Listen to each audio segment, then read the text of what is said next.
Boa noite. Vamos lá, minha gente, vamos avisando o povo que a live vai começar nesse sabadão. Boa noite, Moa, Léo, onde vocês estão nesse meu Brasil, gente? Vamos conversando, vamos avisando o povo que a gente está aqui. Cheguei. Antes do nosso convidado, o Jean William, chegar, eu vou cantar uma música para vocês. Uma música que eu compus com o meu parceiro José Cândido.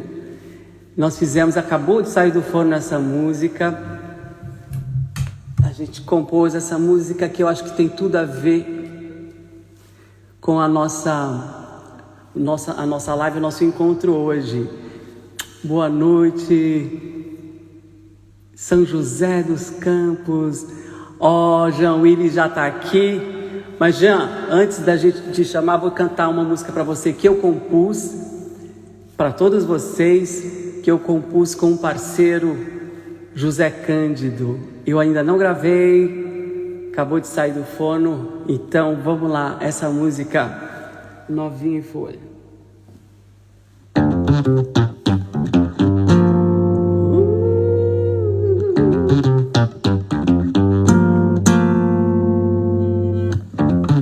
Muda, o mundo girou de cabeça pra baixo com medo da curva. Tudo parou. Cuida também dos seus que o fantoche deixou tudo abandonado. A sorte de Deus muda. O mundo girou de cabeça pra baixo com medo da curva. Tudo parou. Cuida também dos seus que o fantoche deixou tudo abandonado. A sorte de Deus. A ansiedade já bateu na porta de quem tá trancado e não prevê a hora de sair, aguardando a nova nota no noticiário. Tarja preta pra poder dormir. Insumos conquistados por inconsequentes imperialistas ocidentais. Por natureza são desumanos, humanos acidentais. Muda, o mundo girou de cabeça pra baixo com medo da curva. Tudo parou. Cuida também dos seus que o fantoche deixou tudo abandonado. A sorte de Deus muda. O mundo girou de cabeça pra baixo com medo da curva. Tudo parou. Cuida também dos seus que o fantoche deixou tudo abandonado. A sorte de Deus. Já cansados de juntar o que sobrou e defender o óbvio, e o fantoche não tá nem aí. O mal eleito, ilegitimado, engole o choro e seu mimimi. Viralizada, morte a céu aberto, só olhando a boiada passar. Desgovernados ao destino incerto, sem direito de respirar. Muda, o mundo girou de cabeça pra baixo com medo da curva. Tudo parou.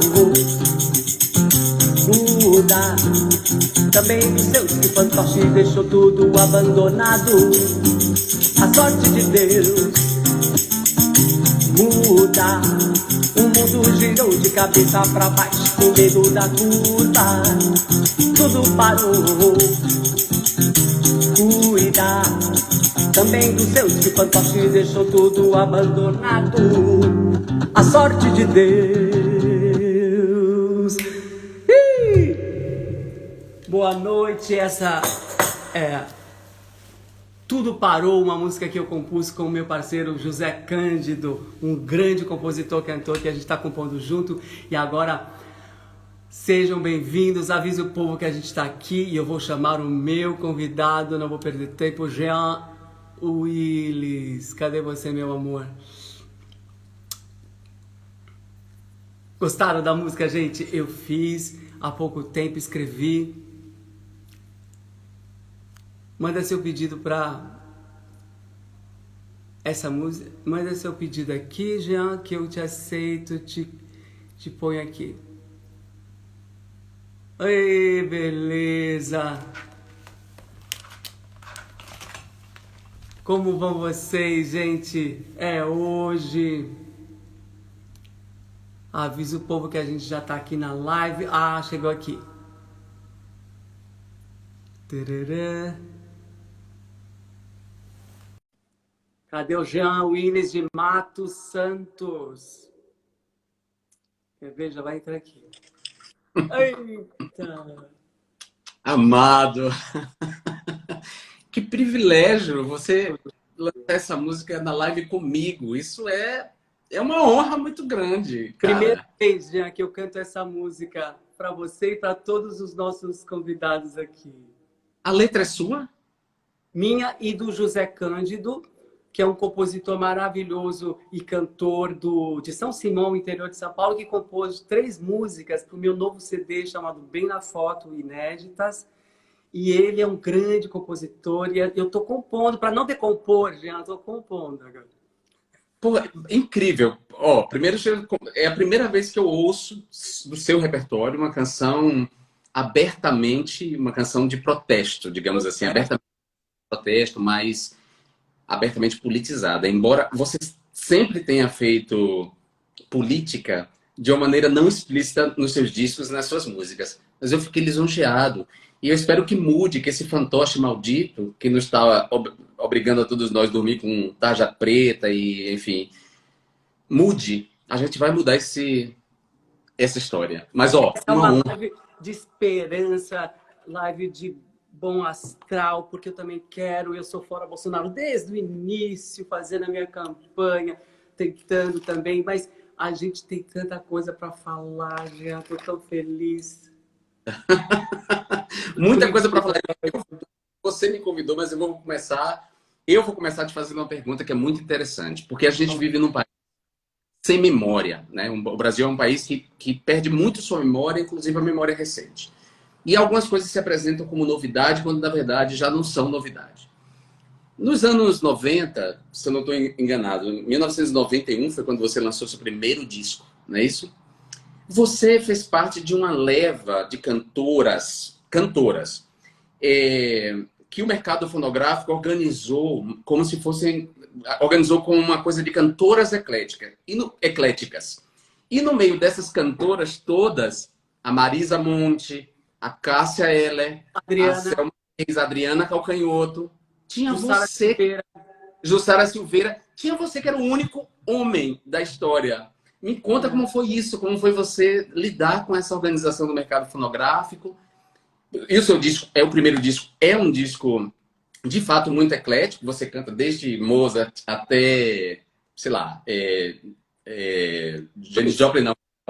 Janis Joplin, sim. Janis Joplin canta um spiritual, Chico Buarque, Baioque. Baioque.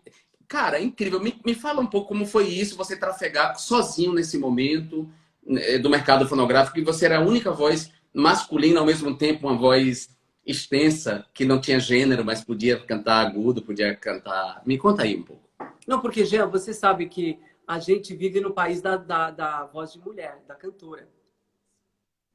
Eu acho que o Brasil ainda proporcionalmente ao que tem de cantora, ainda não tem tanto cantor quanto, né? E eu vim do teatro, eu ainda sou do teatro, né? Já estava excursionando pelo mundo com o Teatro do Ornitorrinco, com Carrossel, né? Então, Sim. esse gosto também pela essa variedade toda é a necessidade de viver personagens, né? De não definir um personagem. Mas é isso, eu acho e o interessante é que fazia um tempo também que essa coisa da androginia estava meio quieta depois do Ney, né? Exato. E outros grandes, né? Que a gente tem tantos cantores maravilhosos, né? Mas o Ney era essa... Todos nós, Referência. eu, Fênix, nós pairamos a sombra soberana de Ney Matogrosso, né? Ele é o... Né? E fui assim... o que era internet hoje era o teatro na época. Eu comecei a lotar os teatros, as gravadoras falaram o que está acontecendo aqui, E do teatro acendeu essa possibilidade de assinar com uma gravadora, né? Vieram todas, né? E era a história, você cria um público, cria a curiosidade das companhias e elas vêm vendo a possibilidade de poder fazer um disco. Acho que foi isso, né? Isso era muito lindo e você não tem, talvez você ainda não tenha a dimensão de como isso foi importante. 91 era o ano que eu estava ingressando nisso que a gente pode chamar hoje de movimento LGBTQIA+. E como você disse, Ney Matogrosso, a androginia de Ney, toda a contestação estética do Ney de pulverização das fronteiras de gênero estava quieta. O mercado fonográfico, a cena músico-cultural brasileira não tinha até então ninguém. E a sua aparição foi muito foda, Edson, foi muito revolucionária.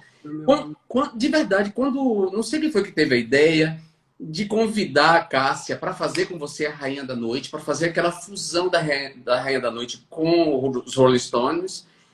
E aquilo é incrível, cara. Aquilo é uma... Isso, mas eu tinha 3 pessoas na minha cabeça, né? A minha ideia era chamar alguma voz que fosse bem diferente da minha.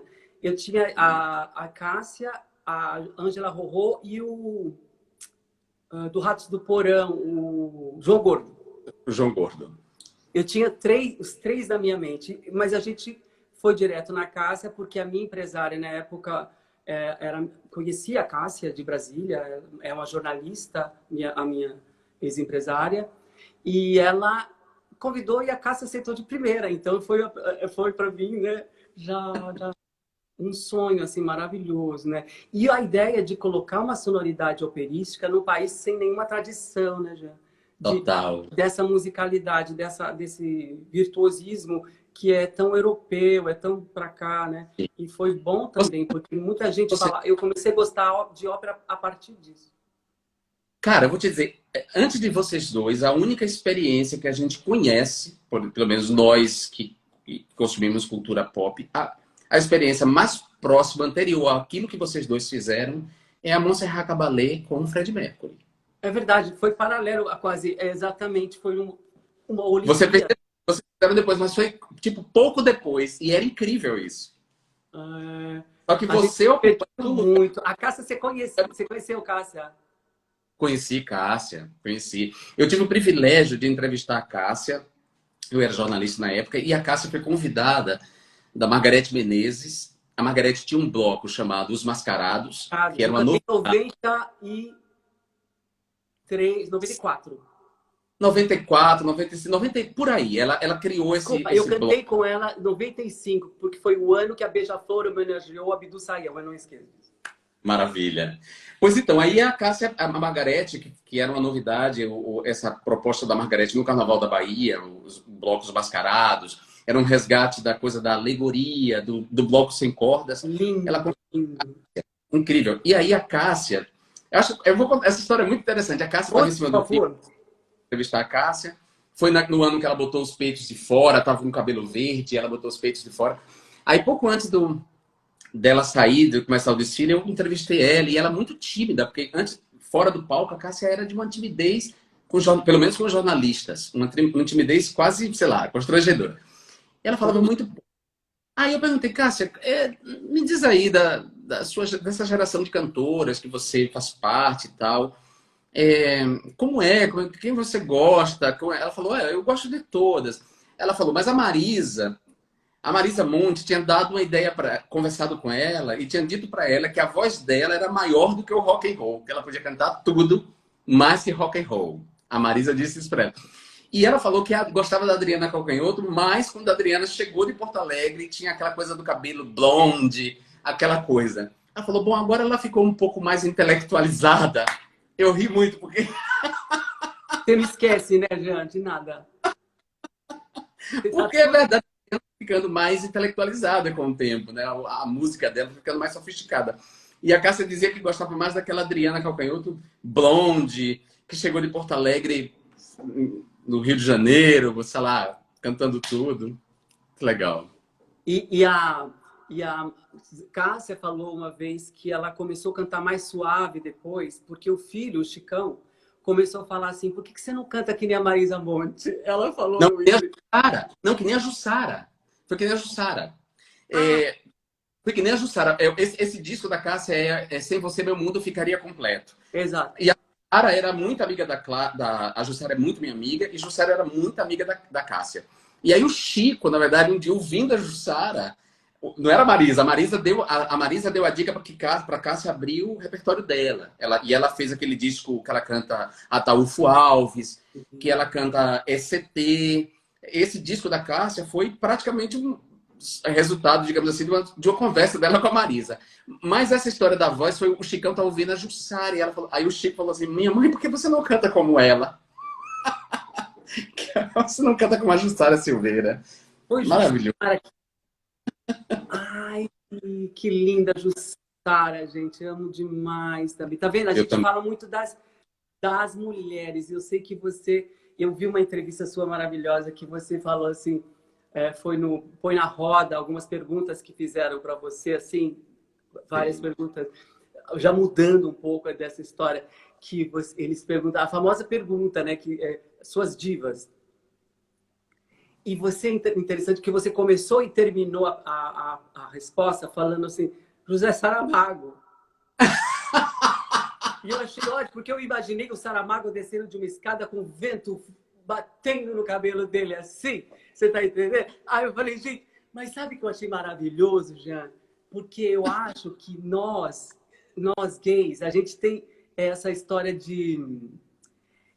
as pessoas sempre ficam esperando isso da gente, né? Porque é o gay, a diva, que é importante, a gente é assim, eu sou, imagina, minha casa é toda com quadro de divas, eu amo tudo. Mas a ideia de, gente, vamos olhar para um lado que a gente tem que suprir, que a gente tem que falar aqui, ó, que é o lado intelectual, que a gente não pode, né, abandonar. E eu fiz uma coisa aqui já preparado para você, meu amor, porque isso aqui vai virar uma entrevista de verdade. Porque eu vou postar, isso vai ficar no meu IGTV. E eu amo Saramago, eu amo. Então, inclusive, a gente está vivendo um tempo que eu fico imaginando se ele estivesse aqui, sob ensaio da cegueira, quando você lê esse livro, você fala Jesus, Jesus, um ateu, né? Jesus, que loucura que a gente está vivendo, né? E aí eu separei umas frases do Saramago, que eu já li vários livros, e então me dou o direito de separar frases, né, dessas coisas, porque a gente fala assim, a pessoa que só lê Wikipedia, né, e já sai falando. Não, eu amo Saramago, minhas irmãs são muito fãs, a minha mãe acabou de ler Ensaio sobre a Cegueira, a minha mãe que fez ontem aniversário, a Dona Odete. Eu quero falar umas frases e a gente vai falar ao redor disso se você se sentir bem. Porque tem muito a ver com o que a gente está vivendo. Uma coisa que eu coloquei aqui. Olha isso aqui. Isso aqui são de entrevista. Algumas são de entrevistas, algumas são de livros. Eu tentei não fazer nada na vida que envergonhasse a criança que eu fui. Eu lembrei muito de você. Eu lembrei muito da sua história. Eu lembrei desse menino, né, que com essa história linda de batalha, de superação, né? Você é uma das pessoas que pode ter... Essa criança ainda tem muito orgulho de você. E, olha, Edson, que lindo você ter trazido. Primeiro, de fato, eu amo, assim como você, eu amo Saramago. E a vida me deu o presente de me tornar amigo de Pilar Del Rio, que é a viúva dele. Eu sou amigo de Pilar, inclusive quando houve a inauguração da exposição, um pouco assim da história, da intimidade do Saramago, ela me convidou para entrar com ela na exposição. Foi pouco depois da censura do Santander ao Queer Museu. E como o Santander patrocinava a exposição do Saramago, ela disse, eu faço questão de entrar do seu lado, para eles saberem que Saramago tinha uma posição que era contrária a isso. Ela é maravilhosa.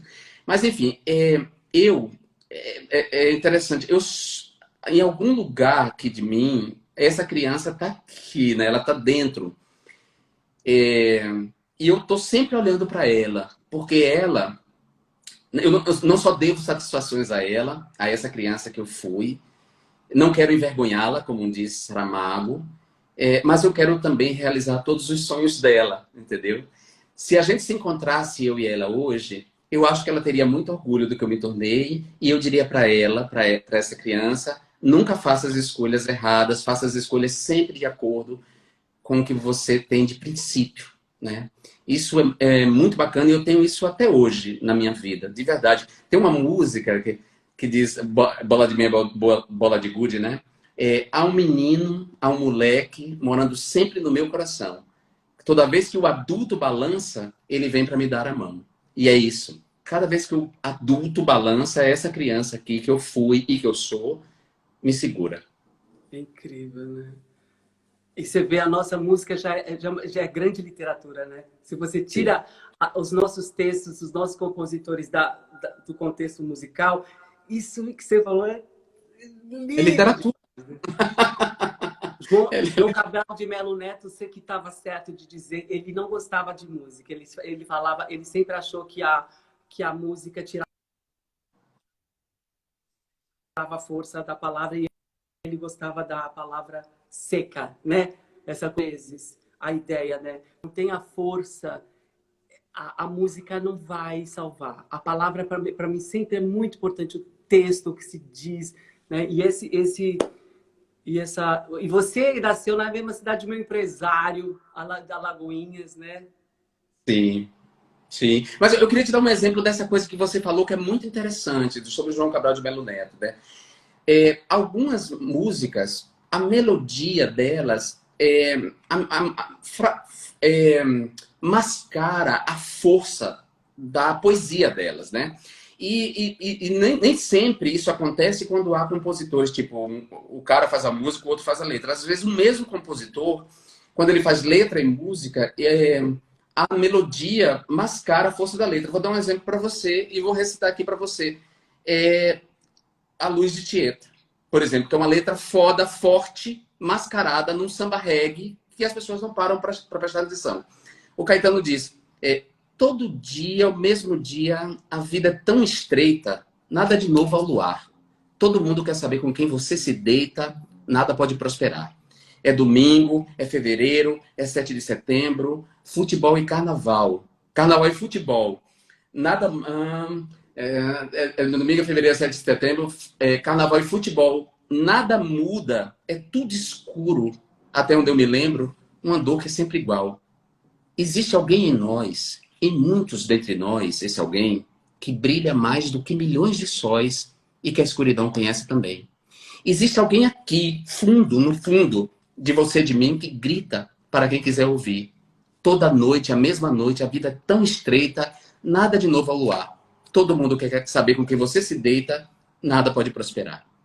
Olha a força dessa letra num samba reggae.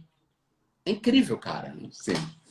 Tem uma letra do Caetano que ele fala toda a história do Alexandre o Grande. E do cara, A Alexandre é maravilhosa. Esse do disco livro dele, que é essa sobre a história de Alexandre, que pouca gente sabe que era gay, né? Alexandre foi um grande conquistador, um imperialista, construiu um império e era gay. Como eu, como você, para as pessoas saberem que os gays fazem história e que os gays também podem ter essa grandiosidade. épicos, né? Gays épicos. Exato. E Fernando Pessoa eu tenho uma frase que ele fala: toda a poesia e a canção, que é uma poesia ajudada. Interessante a ideia da canção ser uma poesia ajudada também, né? Mas eu quero homenagear o meu querido empresário, que é de Alagoinhas, que falou da fonte dos padres e falou do Mangalô, do Mangalô, a Fonte dos Padres, tomei muito banho na Fonte dos Padres. O Mangalô é uma periferia. Eu morava na Baixa da Candeia, que era um pouco mais alta que o Mangalô. Então a gente descia uma ladeira da Baixa da Candeia até o Mangalô. Ou seja, esse é de Alagoinhas mesmo. Me conhece, Ele é de conhece mesmo. Alagoinhas, Robson Abreu. Robson Abreu. E dizem Maravilha. que é uma das melhores águas do mundo, da qualidade da água. Espero que ainda seja. É a melhor água do mundo e é bom você tocar nesse assunto porque Bom, a Lagoinha está assentada sobre um lençol freático de uma água incrível. E quando isso foi, digamos, detectado, a indústria de bebidas, a Skin Cariol, a Ambev, se instalaram ali.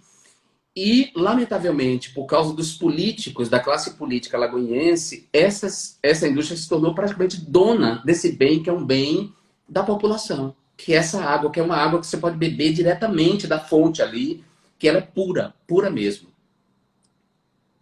É incrível. E eu espero que eles cuidem desse bem raríssimo, né? Esperemos, esperemos. Robson, um beijo para você, meu querido. E um Robson saúdo, Abreu, maravilhoso, meu querido amigo Lagoinha. empresário. Te contar, sabe que eu moro numa cidade com uma tradição enorme com a literatura. Eu moro em Lübeck, no norte da Alemanha, que é a cidade do Thomas Mann. Do Thomas Mann e de toda a família. A cidade é pequenininha, aqui tem 200 mil habitantes, né? Uma cidade no norte da Alemanha, mas só aqui tem 3 pessoas que ganharam o prêmio Nobel. Ele, o Thomas Mann, o Willy Brandt, que é um político importantíssimo, ganhou, e o outro, Günter Grass, também.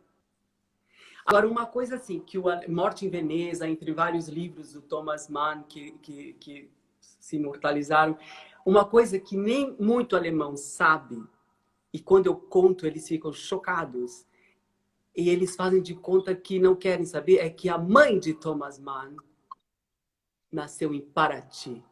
Não sabia? Eu tô chocado agora. Que maravilha! Júlia Silva. Eu fico tão feliz porque eu falo assim, uma brasileira pariu a tradição, um escritor tão consagrado, né? E ela era filha, inclusive filha de índios, né? No Brasil. Que maravilha isso, Edson. Bom, se eu morresse hoje, eu ia morrer sem essa informação. E adorei saber. Porque isso eu já acho ele genial, o Thomas Mann. Agora, mais ainda, sabendo que ele tem um parentesco comigo, nem que seja abstrato da brasilidade. É engraçado Né? que em Paraty, né? Eu nem sei se a feira de literatura em Paraty tem alguma relação, mas acho que não. E os meninos, né, os filhos todos, sofreram racismo, bullying na escola, porque chamavam ele dos escuros. Né? Porque o pai era alemão, né? Inclusive o pai da Júlia da Silva, a mãe do Thomas Mann, o pai era alemão e a mãe brasileira. Mas eles sofreram muito racismo, porque era aquela coisa estranha aqui nessa cidade medieval, que é uma cidade medieval, no final do século 16. Século 19. 19. Realmente é difícil, né? E agora eu falo disso com tanto orgulho, de falar assim, a gente tem um pedaço da gente aqui nessa cidade com tanta tradição, né? Agora me conta, você já está no 4º livro? Não, Quinto livro. Quinto livro. Quinto. Qual que é o mais recente? O mais recente se chama O Que Será? Era um livro que eu comecei a preparar. Esse livro é interessante porque ele surgiu de uma ideia da Lilia Schwartz, que é antropóloga, historiadora. A Lilia me convidou para fazer uma conferência no MASP, e eu fiz essa conferência. Aliás, não só nessa, em todas as minhas conferências, digamos assim, mais acadêmicas, universitárias, eu tento escapar dessa linguagem hermética, acadêmica, e uso muito como exemplo minha história de vida, né, as minhas memórias. E a Lilia, ao ver isso, ela falou: Jean, você deveria escrever um livro contando um pouco a sua história, mas que de alguma forma seja também a história do Brasil, desses tempos e tal, e se concentre um pouco na sua experiência como parlamentar. Então eu comecei a fazer o livro antes, e eu não tinha tempo, porque eu era parlamentar e eu era assim, super Caxias, eu dormia muito pouco, dormia 4 horas, trabalhava muito tempo, era um mandato que exigia muito de mim, eu trabalhava bastante, trabalhava seguramente assim, o quíntuplo de qualquer outro dos deputados. E aí eu estava sem tempo de escrever, né, eu estava escrevendo os textos de maneira esparsas, aí ela chamou a Adriana Bujanra, que é uma jornalista que tinha feito um perfil meu para a revista Piauí, e a Adriana me ouvia. Então, em vez de escrever, eu sentava com a Adriana e falava e lançava as minhas reflexões. E aí a gente lançou esse livro. O livro estava pronto para ser lançado. Eu botei o nome dela, porque eu achei justo, embora, claro, a história é minha, a narração era minha, as ideias eram minhas, mas ela formatou uma segunda parte, principalmente do texto, que eu não tinha tempo de escrever. Quando estava para lançar o livro, eu saí para o exílio. Eu fui obrigado ao exílio por causa da questão das ameaças de morte. E aí a Lília falou, não, então vamos fazer um capítulo a mais em que você explique um pouco esse processo da sua saída. Aí eu fiz e lançamos. Chama-se O Que Será? É um livro, modéstia à parte, é um livro muito interessante porque ele mescla um pouco essa minha história com a história do Brasil, com a história do ativismo, de certa forma, LGBT, e traz algumas luzes para entender essa questão da identidade de gênero, da orientação sexual, que muita gente não entende. Esse foi de 2019. Eu estou preparando um livro que é resultado do meu doutorado sobre o fenômeno das fake news e da desinformação. Eu estou na Universidade de Barcelona, eu estive antes na Universidade de Harvard, no Instituto Afro-Latino-Americano. Desenvolvi ali parte da pesquisa. E aí, esse provavelmente será meu próximo livro. Mas eu tenho 1000 outras coisas, Edson. Eu estou escrevendo uma peça para uma amiga minha, que acabou de lançar ela vai fazer uma trilogia. E o primeiro texto chama-se Hipátia, foi um outro autor que escreveu. E eu vou escrever o próximo texto, eu estou fazendo isso. Ao mesmo tempo que eu estou envolvido com a Bruna Caran, que é uma cantora, num projeto de Gonzaguinha, sobre Gonzaguinha. Então, eu fiz toda a pesquisa de repertório e tal. Fiz a imagem do single dela. Ou seja, eu sou um cara que trabalha... O Fênix, você está fazendo alguma coisa com o Fênix também? Do Fênix, o Fênix tem um disco de duetos que vai vir depois desse Gota de Sangue, que é lindíssimo, Gota de Sangue. É belíssimo. Piano e voz, lindo. Lindo demais. Aliás, lindo. E o dueto eu vou cantar com ele no dueto. Você vai cantar com eles no dueto. Eu sei disso porque a gente está trabalhando junto. Mas o que eu queria dizer é que sua voz e a do Fênix é impressionante como as suas vozes. E você é interessante que você vai de um grave a um agudo. Essa elasticidade combina com essa simplicidade da câmara ou da voz do piano. Isso é lindo. E aí o Fênix vai ver esse projeto depois que a gente está fazendo junto, que é o de duetos. Enfim, muita coisa aí na cabeça. Alguém falou aqui, é muito bem lembrado, que o João Silvério Trevisan escreveu um livro chamado Ana em Veneza, que ele é um romance, mas baseado em fatos reais da história da Júlia da Silva, mãe do Thomas Mann. Quem quiser procurar também, procure os livros do Jean e também esse livro que fala sobre a mãe do Thomas Mann. Não só esse do João. O João Silvério Trevisan é um dos maiores escritores brasileiros, injustiçado por causa da homofobia institucional e social. O João não integra a Academia Brasileira de Letras e ele não foi ainda indicado por causa desse elemento da identidade dele. Ele é um homem gay e um ativista. Mas o João é brilhante, é um dos autores que, inclusive, me influenciou. O João escreveu Devassos no Paraíso, que é um livro mais, assim, digamos, histórico, sobre a história da homossexualidade no Brasil. Ele fez uma edição atualizada agora, ou seja, procure esse livro, Devassos no Paraíso. A capa da última edição foi a Laerte que fez.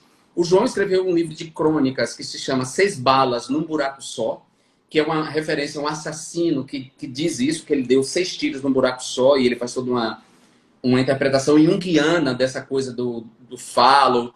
O João, e ele escreveu mais recentemente um livro chamado Pai Pai, que é foda, que é um livro sobre a relação nossa, de nós homens gays, com essa figura paterna, a figura masculina paterna.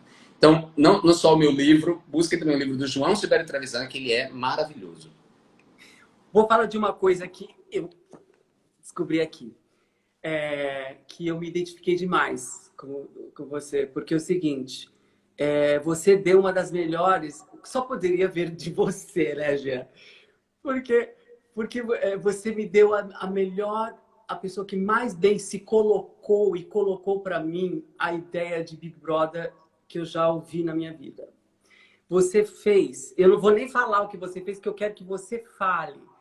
A,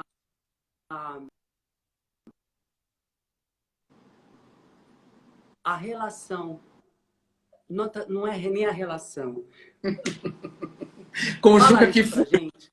Porque muita gente, eu acho que, porque assim, porque eu vi no o Kifuri, né? Fala assim, Jean, tenta me tirar o preconceito de Big Brother. E você deu uma resposta maravilhosa. Não sei. Essa resposta é muito boa. Tem duas pessoas. Você sabe que o Juca, duas pessoas que gostam de futebol, três pessoas que gostam de futebol, que são assim, doentes de futebol, por futebol, que eu amo e respeito. O Sidney Chalhoub, que é professor de História da Universidade de Harvard, o Pedro Bial, que gosta muito, que era apresentador do Big Brother, e o Juca Kfouri. E aí é muito curioso, porque muitos desses homens héteros que acompanham de maneira apaixonada o futebol, que se identificam com os jogadores, que param tudo para ver o futebol, têm preconceito com as pessoas que param tudo para ver o Big Brother. E eu falei, ué, mas por que esse preconceito? É a mesma coisa, é um jogo. Além de entretenimento, é um jogo. O Big Brother também é um jogo. Então, que preconceito é esse? Se o Big Brother emburrece, qual é o sentido que faz acompanhar 11 homens de um lado, 11 homens do outro, disputando uma bola? Se há uma Amém. ciência nesse jogo, no jogo do futebol, há uma ciência no jogo do Big Brother, que é uma disputa ali. Claro, a gente pode fazer mil interpretações, é a disputa pelo prêmio, são as relações, mas o Big Brother é um jogo de entretenimento. Então, quem gosta de futebol não pode dizer que odeia o Big Brother, que o Big Brother é ruim ou algo do tipo. E o Juca se convenceu. Ele depois mandou uma mensagem no privado dizendo: Jean, você tirou todo o meu preconceito, você derrubou. Agora eu vou ver o Big Brother. Eu falei, massa. Não, eu adorei, porque, inclusive, porque a ideia de que meu nome é Edson, meu pai escolheu. Eu tenho 3 irmãs, a Sueli, a Carolina e a Cláudia. E meu nome é Edson, eu nasci em 67. Adivinha por quê? Em homenagem ao Pelé. Jean, Sim. eu vivi a minha infância toda essa frustração de não conseguir fingir, porque criança não finge, que eu odiava futebol, né? Eu. A minha mãe falou ontem para mim, falou assim, eu lembro que a gente deu uma bicicleta, você trocou a bicicleta pela boneca da sua irmã, porque foi a primeira vez que você caiu, você já não queria andar de bicicleta mais. Entendeu? Eu vivi essa história do meu pai, esse livro do Silvério, né? Silvério, eu tenho que ler, porque essa história do meu pai, eu sempre soube e sempre senti o meu pai frustrado, porque não teve o jogador de futebol que ele queria, né? Bom, eu vivi isso. Meu pai era apaixonado por. Meu pai era tão ficcionado por futebol que ele ouvia no rádio de pilha do lado da casa. Eu lembro dessa imagem como se fosse Ai, ontem. O rádio de pilha, ele ouvia jogo do Paysandu contra o Galícia. Imagine, Paysandu contra o Galícia, times que ele nunca, sei lá, de cidades que ele nem conhecia. Ele joga exatamente. E cara, o futebol ali, o futebol de várzea, como na Bahia chama baba, né? No Rio de Janeiro é pelada, mas pelada. É. na Bahia é Deixa eu parar baba. uma tela aqui, peraí. Tá bom. Pronto. Tudo bem, meu amor. Na Bahia chama de baba. Então, o futebol, esse futebol de várzea, sei lá, esse futebol jogado nas periferias, ele reproduz, claro, elementos da indústria do futebol. Então é muito homofóbico, é um esporte muito, muito homofóbico, ainda é muito homofóbico, e lógico, a gente não tem o direito. Nossa geração, a minha geração e a sua, foi afastada. Agora há muitos homens gays jogando futebol, há inclusive o Bisquetes, que é um time do Rio de Janeiro, eu adoro o nome, Bisquetes, que é um time de futebol de gays, formado por gays, que eles jogam futebol. Tem o futebol feminino, claro, foi um avanço, mas ainda assim o esporte continua sendo muito homofóbico. E eu sempre tive pavor.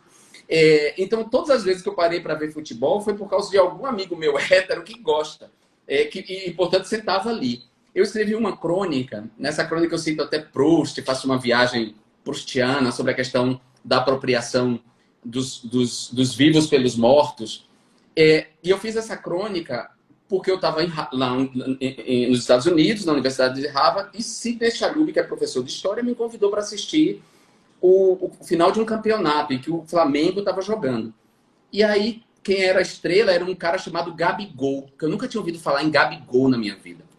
Mas aí eu fiquei ali pacientemente, vendo todas as pessoas torcerem e tal. E aí eu escrevi essa crônica, muito interessante. Eu vou te mandar depois. E aí eu falo assim, bom, a única coisa que me interessava em Gabigol era ele, porque eu vou objetificar completamente ele. Ele era um gostoso. Então só me interessava desse ponto de vista.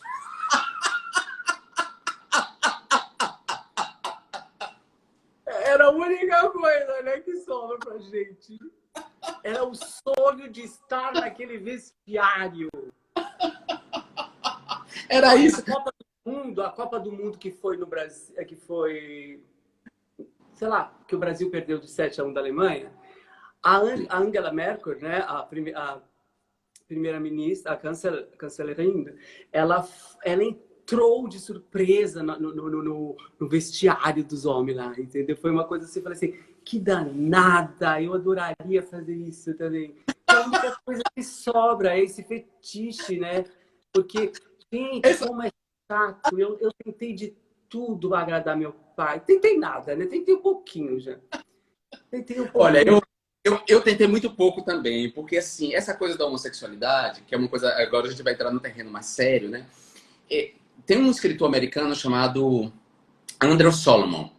A Companhia das Letras tentou fazer uma atividade, quando eu lancei meu livro anterior, chamado Tempo Bom, Tempo Ruim, a companhia tentou fazer um evento com nós dois, porque o Andrew Solomon é um autor gay, ele escreveu um livro que é um best-seller, que chama O Demônio do Meio-Dia, uma anatomia da depressão, e que ele faz um estudo, sei lá, multidisciplinar sobre o fenômeno da depressão, e logo na sequência ele escreveu um livro chamado Distante da Árvore, que é um livro dessa grossura muito, assim, mas muito bem consistente, e ele fala da frustração de filhos que frustram os pais, né?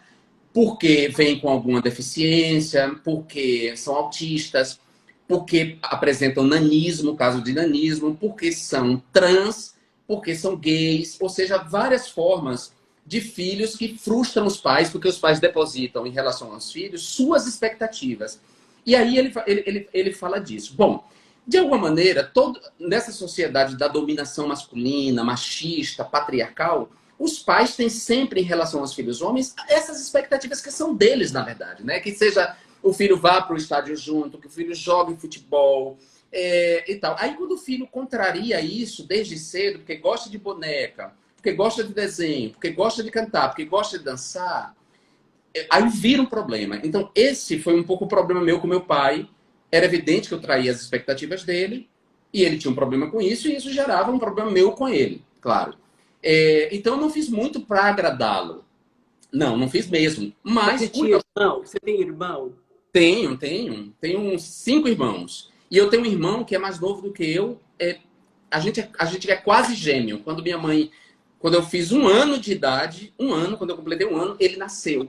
Imagine, minha mãe tinha 2 bebês, eu e ele. Nós somos muito amigos e ele é hétero. Então você pode imaginar, ele correspondia a todas as expectativas, sei lá, em termos de masculinidade. E eu não. Mas o tempo foi muito bacana, porque meu pai pôde me ver, me afirmar como um homem gay, respeitado, intelectual, jornalista. Ele pôde ver tudo isso e desfazer, inclusive, o problema que ele tinha lá no passado. Entendeu? Ele disse... Não, eu fico feliz dele poder ter sido testemunha disso, né? De viver. O meu pai também, por um lado. E minha mãe, uma vez chegou para minha mãe, a dona Odete, meu pai, seu Gentil Cordeiro, que já morreu. A dona Odete chegou para o seu Gentil e falou assim: Gentil, se prepara, porque o Edson vai começar a falar mais abertamente sobre a orientação sexual dele na televisão, nas coisas. E ele nunca, ninguém tinha chegado para ele, eu nunca cheguei para ele falar, né? E minha mãe, aí ele não ficou muito feliz com a ideia, mas ele falou, né? Caiu a ficha do Edson Gay, ele falou, mas Odete, como é que pode? Mulher é tão bom. Eu falei isso pra minha mãe. Falei, mãe, ele falou isso. Mas mulher é tão bom. Falou, meu pai, né? E a gente nunca teve esse papo, porque eu não quero chegar pro meu pai e falar, meu pai, homem também. Olha, eu realmente acho a mulher muito boa. Eu sou apaixonado pelas mulheres. Eu sempre, aliás, assim, claro, como todos nós, eu acho que a maioria de nós homens gays, por causa dessa pressão social, né, do machista, patriarcal, da dominação masculina, todos nós homens gays vivemos em algum momento ali namoradinhas, tivemos nossas namoradinhas que, curiosamente, eram sempre meninas que intuitivamente sabiam que a gente era gay e faziam um acordo ali conosco, nos protegiam porque elas sofriam algum tipo de bullying. Eu, por exemplo, era sempre amigo das meninas chamadas, na Bahia, chamadas de galinha, que são as meninas namoradeiras, que namoram muito. Então, para ofender essas meninas, na Bahia diz assim, a fulana é uma galinha. E as galinhas da escola, para usar esse termo machista, eram sempre todas minhas amigas. Todas, eu adorava todas. Então, eu adoro as mulheres. Eu tive relação com mulheres. Minha primeira relação sexual na vida foi com mulher, só depois que eu me relacionei com homem. Depois que eu me afirmei gay de carteirinha, ativista LGBT, eleito deputado, eu já fiz sexo com mulheres. Ou seja, mulher realmente é muito bom. Mas as pessoas precisam entender, é muito louco isso, que nosso desejo é orientado para outro lado, né? A nossa orientação sexual é para outro lado. Ou seja, homem também é muito bom.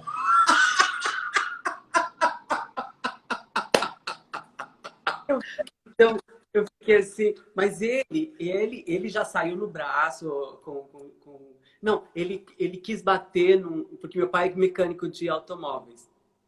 O meu era pintor de O meu era pintor de automóveis. Pintor. Meu tio é pintor de automóveis. E meu pai, na oficina, quis bater no colega dele, porque seu filho é gay, né, seu gentil? E ele não estava muito preparado com isso. Por isso, mas eu entendo também. A gente tem essa compreensão da geração, dessa coisa toda, né? Até o tempo que as pessoas possam se preparar mesmo, porque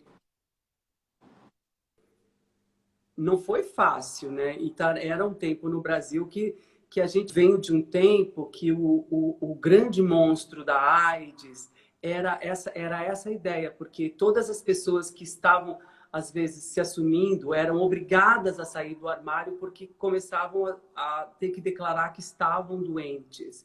Então, chegou um momento no mundo, inclusive, principalmente no Brasil, que você se declarar gay era quase se declarar doente, entendeu? E eu estava nesse tempo, né? Eu comecei a surgir nesse tempo que a gente tinha que saber como é que faz. Porque o empresário falando, ó, aí a pessoa não vai querer te contratar, pensando que você já vai morrer, sabe aquela história? Não foi fácil. Foi duro para todos nós. Eu sou da mesma geração, você é um pouco mais velho que eu tenho 47 anos, mas a gente é da mesma geração. Para nossa geração foi muito difícil, porque o out, né, quer dizer, sair do armário, assumir, implicava quase que, na mentalidade dessas pessoas, implicava se assumir gay, se assumir HIV positivo, que era uma loucura.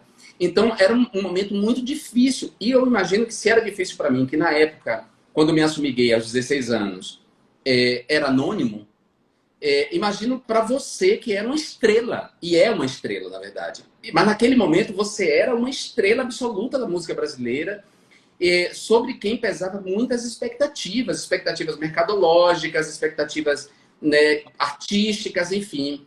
Mas eu acho que você foi super inteligente no seu processo de transição. Eu lembro que você deu uma entrevista para o Jornal do Brasil, em que você assumia a sua homossexualidade, nessa entrevista para o Jornal do Brasil. Mas você vai entrevistar jornalista, a gente dá nisso, ele sabe tudo das coisas. A gente não pode nem... Fala. Não é só porque eu sou jornalista, não. É porque eu gosto muito de você mesmo. Gosto do seu trabalho, sou seu fã, sou admirador de verdade. Mesmo. Posso fazer um tratado sobre a sua obra. E o passeio que você deu num período da sua carreira, que foi quando você gravou os clássicos dos anos 70, né? Foi o recado mais bonito, mais estético que você pôde dar sobre sua sexualidade, né? Foi lindo aquilo, porque você recuperava, inclusive, canções que estão no imaginário de uma geração que uma boa parte dela morreu, inclusive, em decorrência dessa enfermidade, que felizmente está controlada agora. Sylvester, que era um cantor americano maravilhoso, afro-americano, que tinha um falsete poderoso, que cantou You make me feel mighty real. Ele cantou essa, veio dele isso, né? Uma diva, né, Sylvester? Era um cantor maravilhoso. Agora, te falar uma coisa interessante. Você está falando da coisa da disco, veio uma coisa na minha cabeça.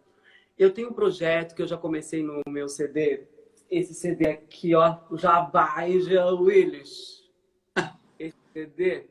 Uau! Que capa linda, Edson. É o galope do... Uau, bem na foto. Eu amo os títulos dos seus discos. Esse, por exemplo, do 80 era Desse ao Luxo. Eu amo esse título. Desse ao Luxo. Eu tirei da letra da Rita Lee, né? Desse ao Luxo. Permita-se, né? Eu acho... Não, porque a minha ideia é colocar a temática LGBT, que ia mais, em músicas que normalmente não falam disso. E nesse CD eu gravei alguns... Eu adoro samba rock. Eu me sinto em casa no samba rock, nesse samba funk, nessa pilantragem, entendeu? Dos anos 70 do samba brasileiro. Eu amo. Musical, né, gente? É claro, porque na época eles usavam esse termo, né? Musical. E o que aconteceu? Aí tem umas músicas que eu pedi para esse compositor, meu parceiro agora de composição, o José Cândido, fala assim, Zé, eu quero gravar os sambas rocks com temas LGBTQIA+. Então ele fez uma música que chama Tudo no Meu Pé, que até tem um videoclipe no meu canal oficial do YouTube, que eu gravei em Berlim, dando pinta pela cidade, Berlim, o que quiser. E eu acabei de escrever uma música com o José Cândido em homenagem à grande Silvete Montilla. Que maravilha! Amo a Silvete. É a última das vedetes, assim, é a vedete das vedetes. Ela resgata esse tempo desse número de plateia que pouca gente faz tão bem quanto ela. Eu diria que tem duas. Ela e a Lorna Washington no Rio de Janeiro. Ela em Paulo e a Lorna no Rio, a Lorna Washington, são muito fodas desse tempo. Eu amo a Silvete Montilla, cara. A primeira vez que eu vi a Silvete, que eu fui... já era famoso e fui no show dela na Blue Space. Cara, eu falei, meu Deus, essa pessoa... como é que isso não é reconhecido como teatro, como grande arte? O domínio dela da plateia... Como é que isso pode ser marginalizado como um tipo de arte, sei lá, de gueto? A Silvete era foda. Aí depois ela foi pro Terça Insana. Olha que coincidência, eu pensei nisso e ela passou a integrar o elenco do Terça Insana durante um tempo. A Silvete é incrível. Então canta pra gente essa música. Vou cantar. Eu quero dar um beijo aqui pro Lelo da Companhia Baiana de Patifaria, que tá aqui também, querido Lelo. Gente tão linda, Tiago Abravanel. Olha o eco. Meu empresário fala, muito eco, Edson. A gente gosta de um eco, gente. Ó, eu vou cantar um pedacinho da música que eu escrevi para Silvete Montilla. Eu já cantei para ela, eu fiz uma live para ela, com ela, e cantei a música que é um samba rock, que eu falo, é um samba glam rock. Cheio de glamour. Vamos lá. Gente, o convidado é obrigado a ouvir, né? A bicha cantada. Não, eu amo ouvir. Eu tô aqui... Se eu pudesse só te ouvir. Fala. Não, pode falar. O que você falou? Eu ia dizer que, por mim, eu só te ouvia, não conversava. Então, fique tranquilo. Eu não vou fazer essa linha, loja, né? Canta para as visitas e eu não paro de cantar. Não, vou cantar um pouquinho só. E essa música eu compus com o José Cândido, não gravei ainda.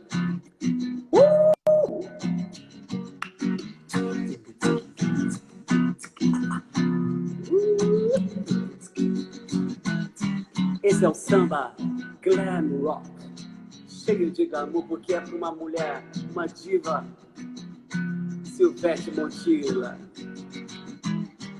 Lá vem ela, Montilla, alegrar a multidão. Só nas joias e xixila, não é close, é condição. E lá vem ela, lá Montilla, alegrar a multidão. Só nas joias e chinchila não é close, é condição. Quem é a Anitta? Sorry, Ivete. A Mariah nem compete. Quem é a Anitta? Sorry, Ivete. A Mariah nem compete.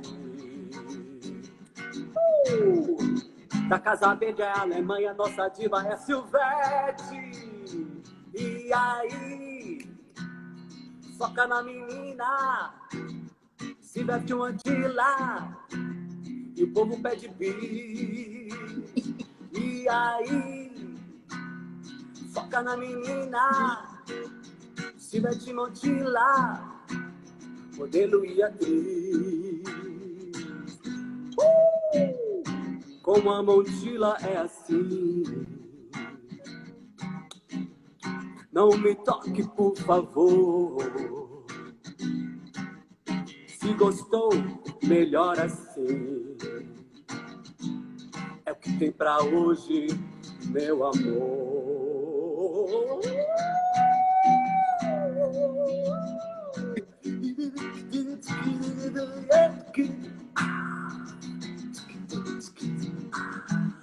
Oh, boa noite pra quem é de boa noite. Oh, bom dia pra quem é de bom dia. Oh, boa noite pra quem é de boa noite. Oh, bom dia pra quem é de bom dia. Yeah. Uau, Edson, que maravilha! Cara, ela deve ter ficado emocionada porque, na verdade, a letra é um conjunto dos bordões dela. Maravilhoso! Maravilhoso todos! Condições, meu amor, isso é condições. O nome disso é condições. Como não amar, né? Como não amar, gente? Eu fico pensando assim. Aí, ó, eu fico pensando, né, Jean? Aí agora eu vou baixar um pouco aqui. Por que nos odeiam tanto, né, bem? A gente é tão legal.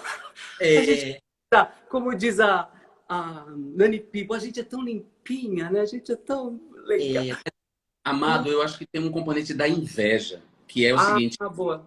Tem um componente. Eu acho que assim, essa sociedade da dominação masculina heteronormativa, que busca colocar a gente em caixas, em regras, esperava que nós, os dissidentes, nós, os que resistimos, acabássemos, não fracassássemos. E a gente não fracassa, porque nós temos uma coisa em nós que ninguém sabe explicar, cara. Primeiro, a gente gosta de viver, a gente gosta da vida, depois a gente gosta do amor, de estar junto. Depois a gente tem talento para as artes, a gente faz as artes.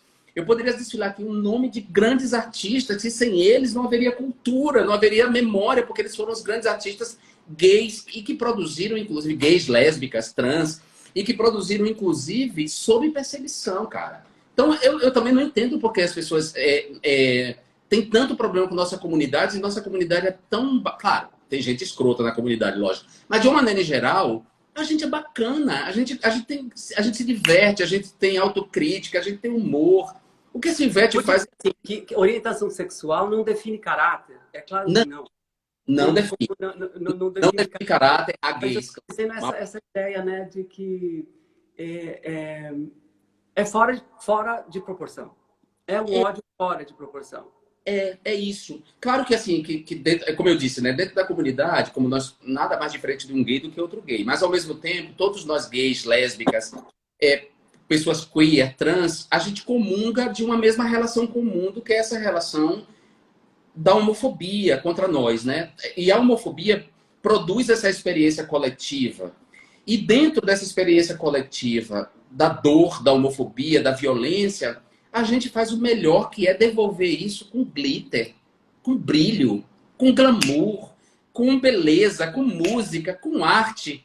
Aí eu acho que eles despertam inveja neles, porque eles dizem assim, bando de escrotos, era para eles morrerem ali, ficarem tristes. E eles não ficam tristes, eles vão lá e dizem viado mesmo. Eles xingam a gente de viado de um lado, a gente fala viado não, senhor viado. Aí eles dizem... Dona bicha, né? Dona bicha. Aí eles dizem assim, o que a gente faz mais para combater esses caras? Porque até mesmo o insulto os caras já assimilaram.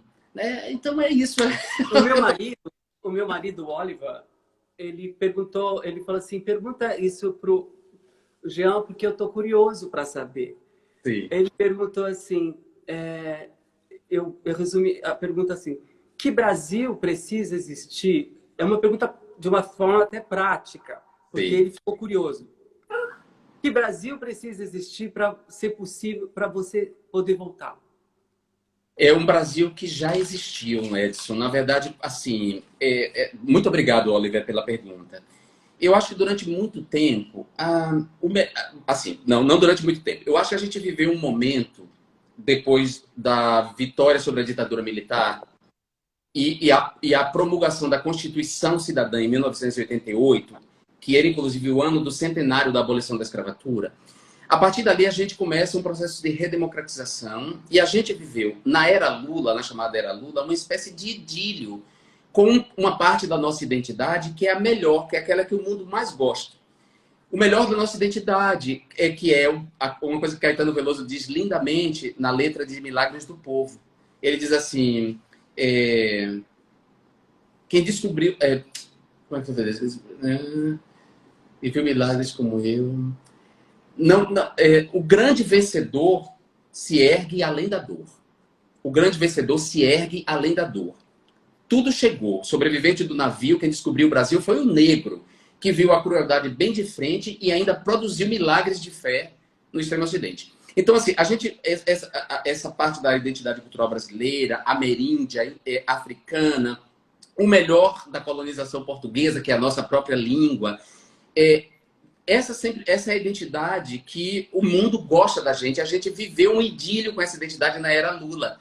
A estabilidade econômica, o fato das pessoas não terem que se preocupar com comida, com o futuro dos seus filhos, sempre torna elas mais tolerantes. E a gente viveu um idílio inclusive de impulso da comunidade sexo-diversa e tal. E de repente, em 2016, os ricos decidiram dar um golpe nesse projeto de país, porque os ricos não queriam pagar imposto, essa é a verdade, não queriam pagar mais imposto. Os ricos queriam seus privilégios, então eles decidiram golpear esse projeto de país em 2016, e ao golpear o projeto do país, o pior desse país, que também existe, e não vamos nos enganar, veio à tona e com muita força. Então, são esses dois Brasis, cara.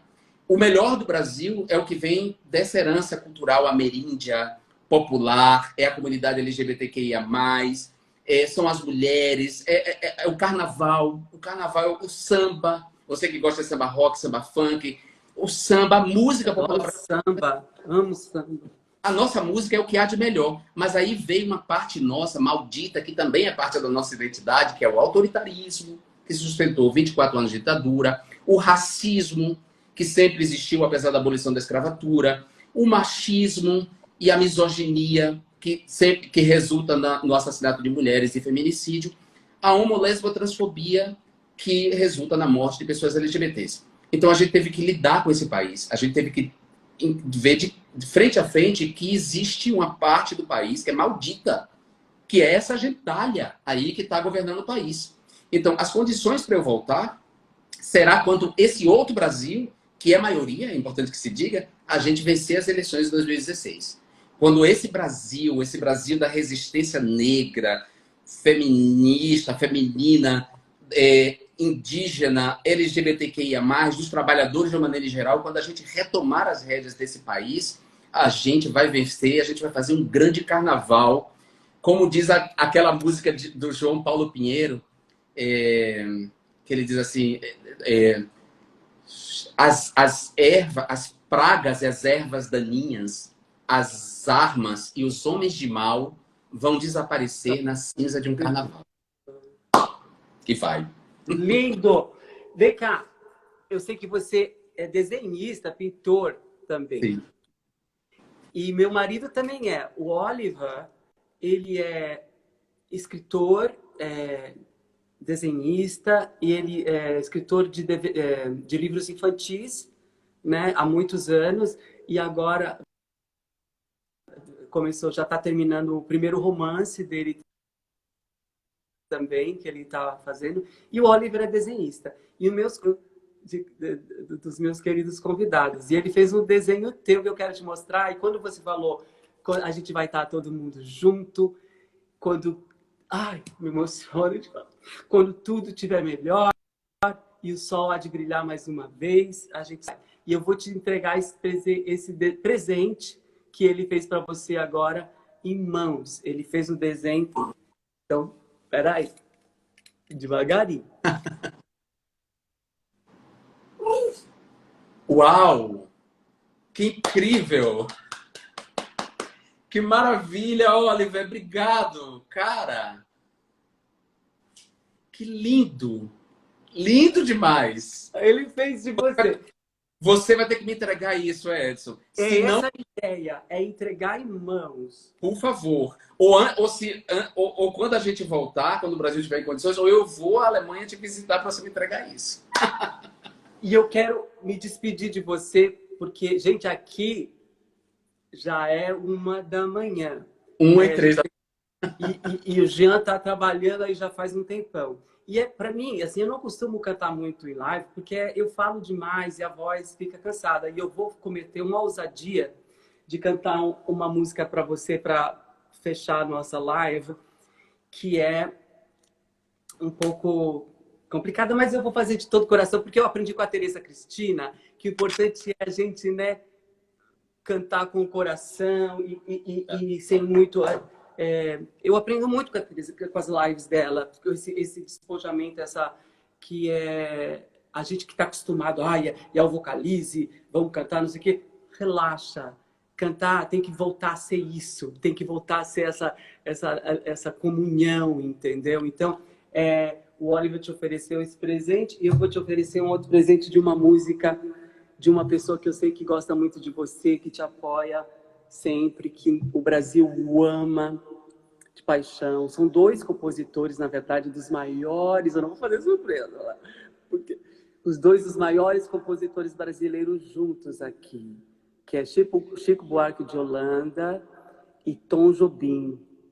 Os 2 juntos aqui. E é uma música que Deus ajude que eu consiga cantar aqui pela emoção, que eu nunca gravei, mas eu gosto muito de cantar. Eu vou cantar a capela com o foninho aqui. Gente, então a gente está aqui chegando ao final da live. Agradeço a presença de gente linda, gente do bem aqui, né, Jean? Eu fiquei muito feliz. Obrigado demais a você, meu amor, pela sua generosidade. Gente, que homem. Para mim foi uma honra, Edson, uma honra. E é de verdade, eu gosto demais do teu trabalho, de ti, do quanto você colabora para tudo, quanto você colaborou para mim, para minha existência também, embora nossa diversidade seja pequena. Para mim foi uma honra fazer essa live. Muito obrigado. E para mim é honrado que você abriu a live cantando, você cantou no meio e você vai encerrar com uma música de Chico e Tom Jobim, que eu amo. Para você e para todos os nossos queridos convidados aqui, que é o seguinte, e gente, quem chegou aqui, muita gente veio aqui pelo Jean, que já segue o Jean. Estou aqui, eu moro na Alemanha, mas eu estou sempre fazendo show no Brasil.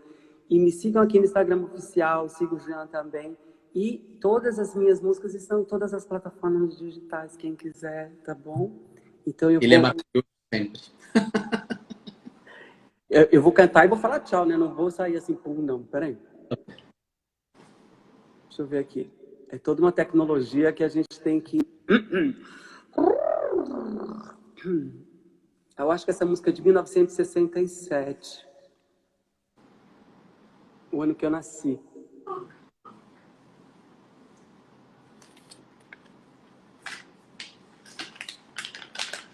Peraí. Já tá chegando aqui a letra da música. Relaxa. Vou voltar, sei que ainda vou voltar para o meu lugar, foi lá. E é ainda lá que eu hei de ouvir cantar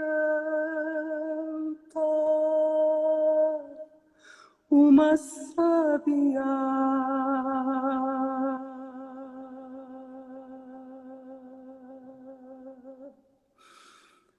Vou voltar, sei que ainda vou voltar.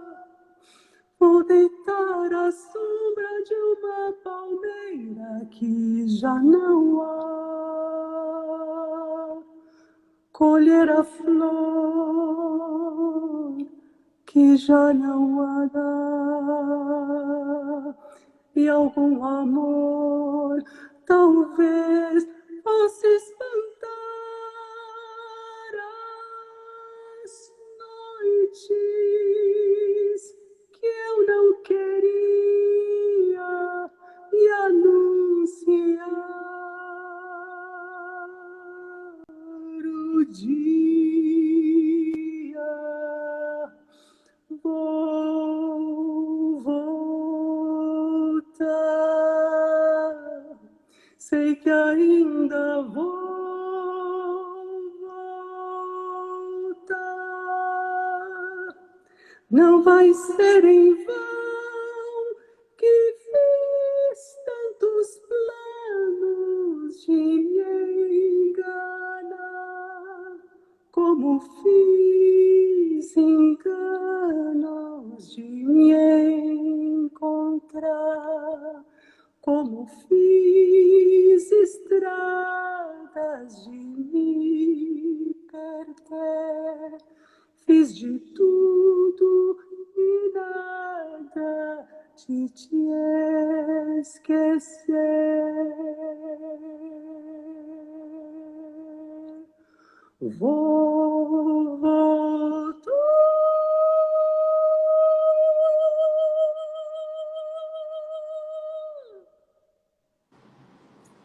Que maravilha! Isso é um golpe baixo, meu querido.